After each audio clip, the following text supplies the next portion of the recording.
Vamos então agora conhecer a estrutura condicional, o if. Para a gente entender a estrutura condicional, nós vamos entender outro conjunto de operadores, que são os operadores relacionais. Aqueles que comparam coisas, né? A gente aprendeu lá na matemática, nas inequações, o maior que, o menor que, o igual, o diferente. Na realidade, os operadores relacionais realizam comparações entre conteúdos, retornando como resultado verdadeiro, true ou false, né? Ou falso. Podem ser utilizados em comparações com o tipo de dado int, float ou texto, tá bom? O maior que a gente conhece lá da matemática, é igualzinho. O maior é igual, a gente não tem aquele símbolo que sobrepõe, né? O maior e o igualzinho aqui, a gente tem o maior e ao lado direito colado o igual, que é o maior é igual. O menor é igual. O igual é o igual. Por que o igual é igual, Rogério? Porque o igual simples, ele lembra que é da atribuição? Na hora que eu atribuo 5 à variável k, por exemplo, eu boto k igual a 5. Então, se eu perguntar k igual a 5, eu estou comparando se k é igual realmente a 5. Não estou atribuindo valor algum. E o diferente é a exclamação igual. Então, aqui nós temos alguns exemplos de propriedades de comparação. 3 é maior ou igual que 5, falso, né? Maria é diferente de Carlos, verdade. Maria é maior do que Mário. Rogério, como é que ele faz essa comparação de nomes? Na realidade, a ciência da computação, ele faz uma classificação alfabética, coloca em ordem, né? Em ordem alfabética. E aí, quem vem antes é menor, quem vem depois é maior. Então, Maria, numa classificação alfabética, viria antes de Mário. Então, Maria, ela não é maior do que Mário, Maria é menor do que Mário. Tranquilo? Então, são esses operadores que nós estamos acostumados a utilizar. Mas, nas estruturas condicionais, nós temos os operadores relacionais e os operadores lógicos, né? Que eu posso, de repente, perguntar, como tem nesse exemplo aqui embaixo, 3 é maior ou igual que 5 e 9 é menor do que 5, isso aqui vai dar um verdadeiro ou falso, isso aqui vai dar um verdadeiro ou falso, e ele vai precisar resolver isso aqui e no final me dá um valor final, falso ou verdadeiro. Então, nós temos operadores lógicos, né, que realizam operações nas expressões condicionais compostas, retornam sempre true ou false. Tranquilo? E aí temos o AND, que é o I, o OR, que é o OU, e o NOT, que é o não. Tranquilo? Existe uma relação de prioridade na hora que ele vai resolver, primeiro o que está operado sob parênteses, depois o que está antecedido de NOT, depois o que está comparado por AND e, por fim, o que está operado por OR. Se houver empate, assim como nos operadores aritméticos, ele resolve da esquerda para a direita. Então, vamos ver aqui, 3 é maior do que 5, falso, né? 9 é menor do que 5, falso. Falso e falso vai dar falso. Isso aqui embaixo, Rogério, como é que ele resolve, né? Como é que ele sabe no final se isso aqui é falso com verdadeiro, dependendo de cada um desses aqui, vai dar um valor diferente. E aí vem a grande sacada, que é um axioma da matemática, que são as tabelas verdades, né? As tabelas verdades que os programas de computadores utilizam para resolver essas expressões, tá? Então, temos aí 3 tabelas verdade, temos a tabela verdade I, a tabela verdade OU e a tabela verdade não. A tabela verdade I, ela só é verdade quando todas as suas operações são verdadeiras. Qualquer situação diferente, ela vai dar o retorno falso. Vamos ver um exemplo já que vai ficar mais claro para vocês. Entenda apenas isso. A tabela verdade I, ela só é verdade quando tudo é verdade. Quando o resultado da primeira expressão é verdadeira e o da segunda expressão, ela também é verdadeira. Ao contrário da tabela verdade OU, que ela só é falsa quando tudo é falso.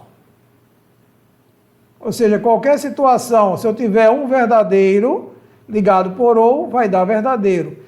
Ou só vai ser falso se tudo for falso. E a tabela verdade não, ela nega, né? O não verdade é o falso, desculpe. O não falso é o verdade. Vamos ver alguns exemplos para não ficar com essa confusão na cabeça de vocês aí, tá bom? Vamos ver aqui. Aqui eu tenho 5 é maior do que 3, verdade.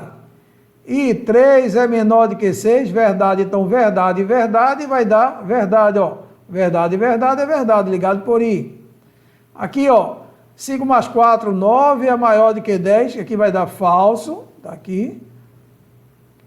5 mais 4 é 9, é igual a 3 mais 9, que é 3 mais 6, que é 9, verdade. Então, falso ou verdade, vai dar verdade, tá aqui, ó, falso ou verdade.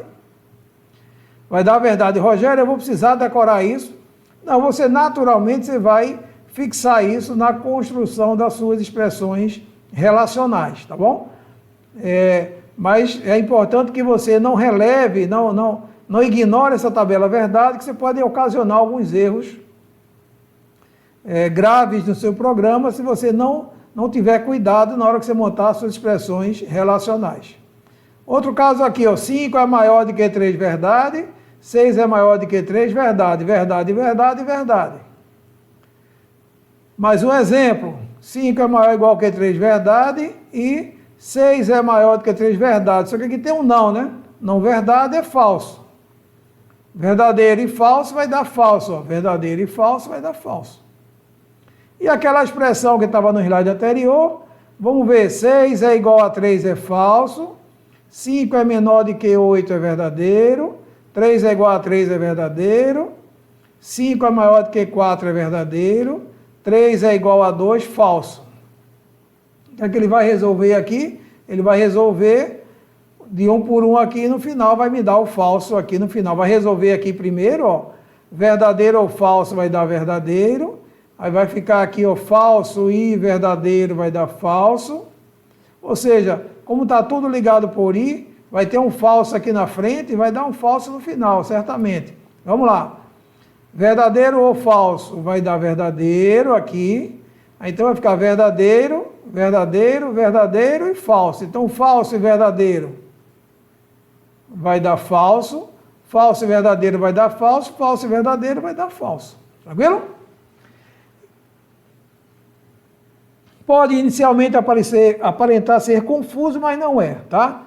Tenham paciência que a gente vai exercitar bem essa parte de estruturas condicionais para você ficar bem craque e perder esse medo aí que você está com essa pulguinha atrás da orelha, tá bom? Vamos ver então a estrutura mais simples do if. O if, na realidade, é um desvio condicional. A estrutura mais simples é a estrutura if. Eu coloco um if, condição e um dois pontos. Nesse momento, a estrutura, ó, se essa condição for verdadeira, ou seja, se o resultado desta condição for verdadeira, ele resolve essas instruções, instrução 1, 2 e 3, e depois continua o fluxo do programa. Se essa condição for falsa, ele pula essas 3 linhas e vai executar apenas essa instrução aqui embaixo. Por isso que se chama desvio condicional. Se for verdadeiro, eu faço isso e isso. Se for falso, eu pulo isso aqui e executo apenas essa linha aqui. Mas vamos ver um exemplo aqui, tá? Imagine que você seja desafiado a elaborar um programa que receba 2 valores inteiros, exiba a sua soma e sua multiplicação. Ou seja, a soma entre eles e a multiplicação entre eles.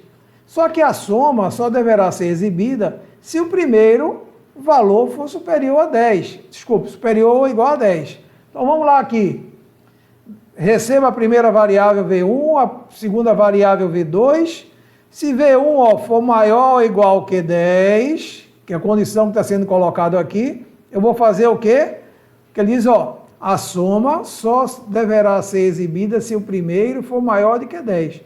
Então, ó, se V1 for maior do que 10, verdadeiro, eu executo a soma e logo depois executo a multiplicação.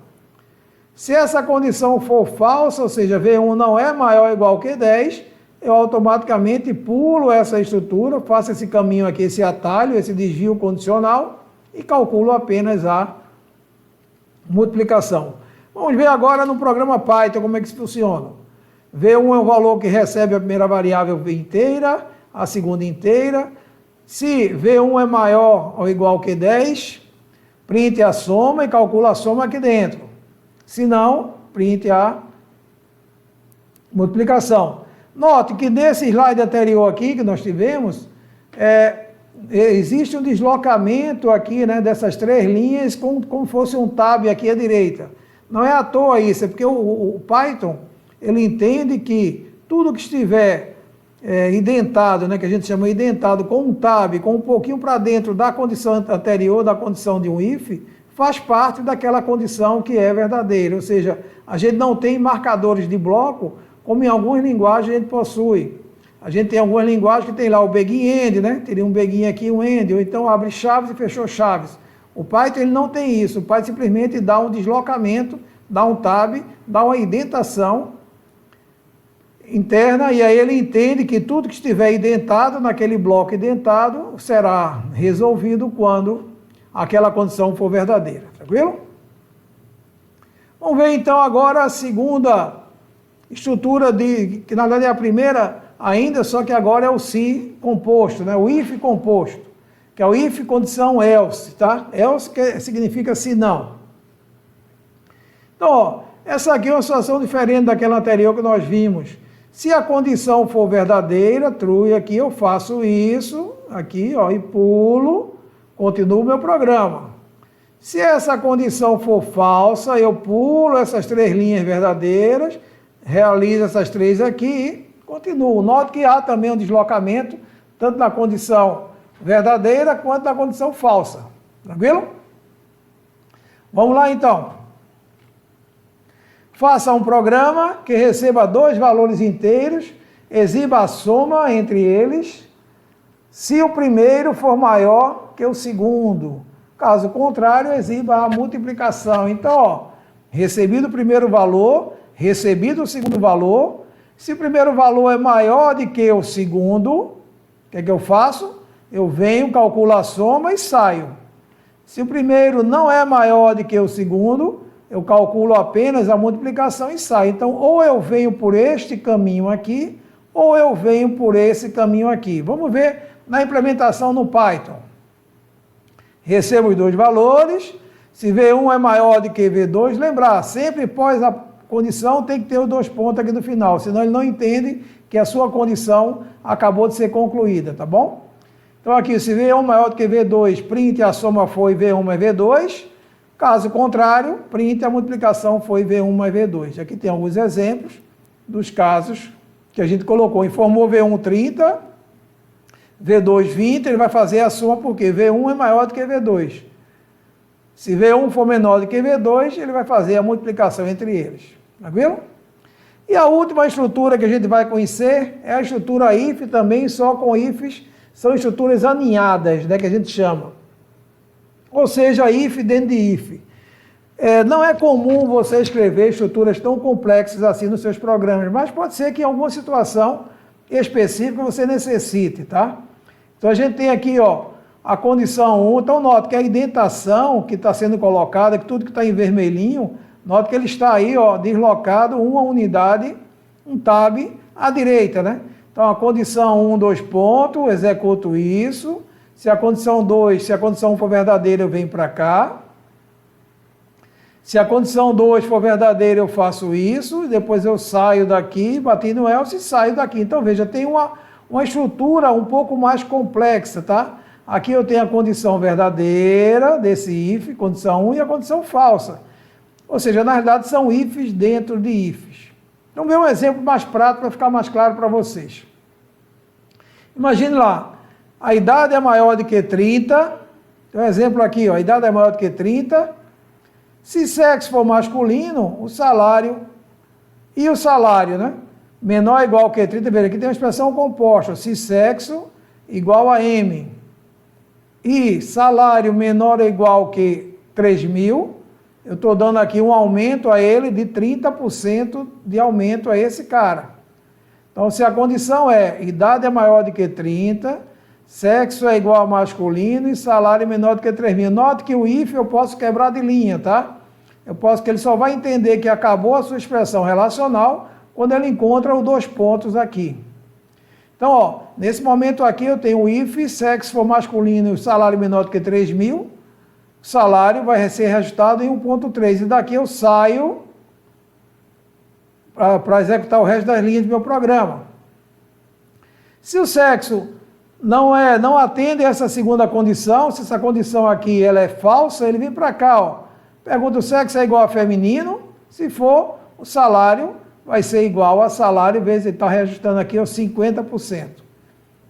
Então vamos ver aqui nessa parte gráfica, ver se melhora um pouquinho para vocês aí, se eu consigo aumentar um pouco aqui para a gente ver melhor essa parte aqui. Então, ó, aquele if lá, ele está traduzindo o seguinte: idade é maior do que 30, se for verdadeiro, sexo masculino e salário é menor do que 3 mil, se for verdadeiro, reajusta em 30%, se for falso, eu pergunto, é mulher, se for, reajusta em 50% e encerra. Se a idade não é maior do que 30, pergunto, o sexo é feminino, se é verdadeiro, reajusta em 40%, se é falso, reajusta em 20%. Veja, é uma estrutura bem mais complexa, né, que vocês estão vendo aí. Só que às vezes é necessário você escrever estruturas como essas, ou seja, ifs aninhados, tá bom? Não se preocupe, nós vamos ter exercícios que vamos aninhar vários ifs. Claro que a gente não deve chegar nesse ponto de ter uma estrutura tão complexa quanto essa, até porque o que nós orientamos é que você quebre esse if em várias estruturas. Então pronto, se existe a condição de if maior do que 30, idade maior do que 30, quebra uma estruturazinha. Se é maior do que 30, trata só aquela parte. Se não é maior do que 30, trata aquela segunda parte, para facilitar o seu entendimento, a construção do seu algoritmo e de quem vai manter o seu programa mais na frente. Tranquilo? Vamos ver um exemplo prático aqui, ó. Receba 2 valores inteiros, exiba a sua soma se o primeiro valor for maior que o segundo, e sua multiplicação se o segundo for maior do que o primeiro. Então, se o primeiro for maior do que o segundo, exiba a soma. Caso contrário, exiba a multiplicação, e se forem iguais, eu vou informar são iguais.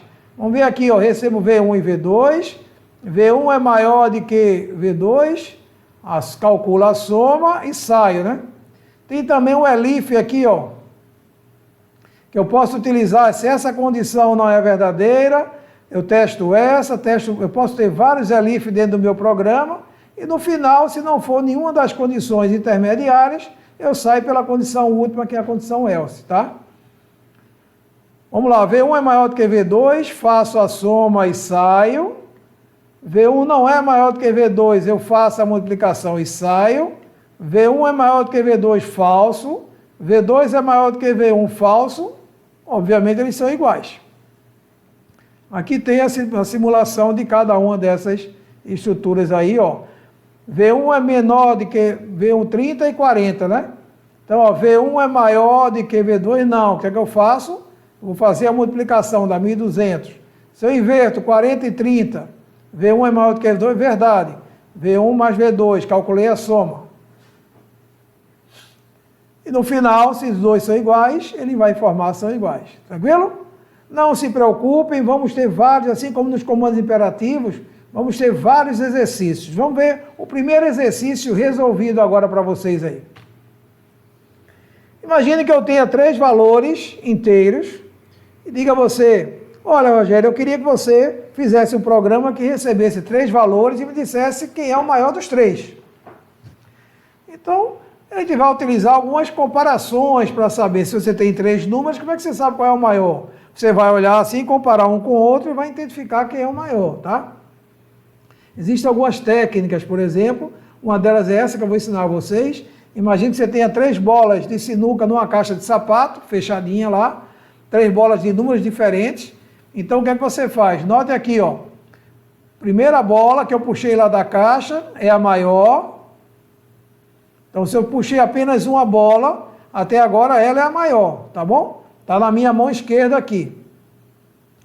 Puxo a segunda bola. Se a segunda bola ela é maior do que essa maior anterior, o que é que eu faço? Descarto essa e passo a ter a nova bola, a segunda bola como a maior. Faço o mesmo para a terceira bola. Então veja aqui no exemplo do Python, aqui do exemplo do programa em Python.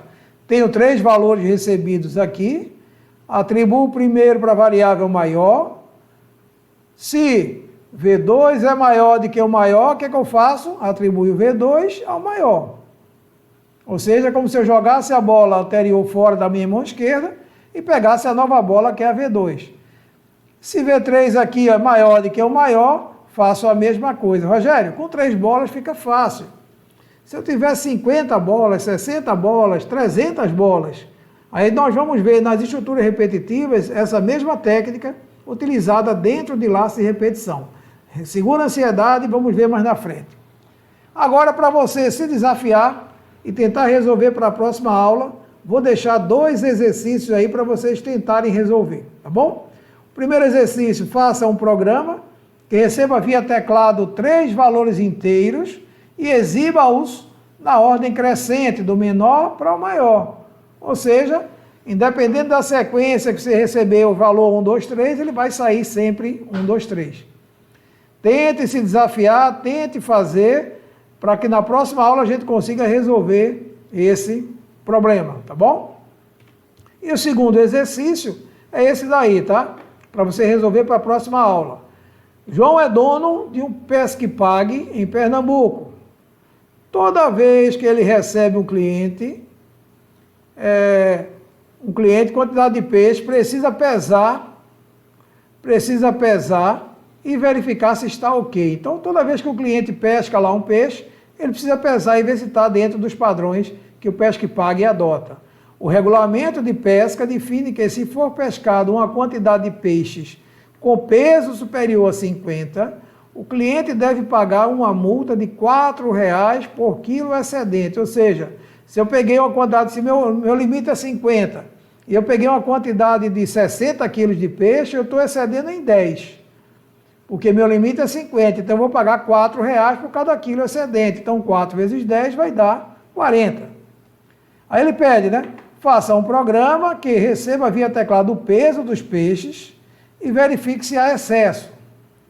Ou seja, se o peso recebido é maior do que 50. Se houver, exibir na tela o excesso do peso, quando foi o peso excedido, e o valor da multa que o cliente deverá pagar ao Pesque Pague. Caso contrário, mostrar a mensagem do peso, tá? Peso ok. Tranquilo? Ficamos por aqui, aguardamos você na próxima aula. Obrigado.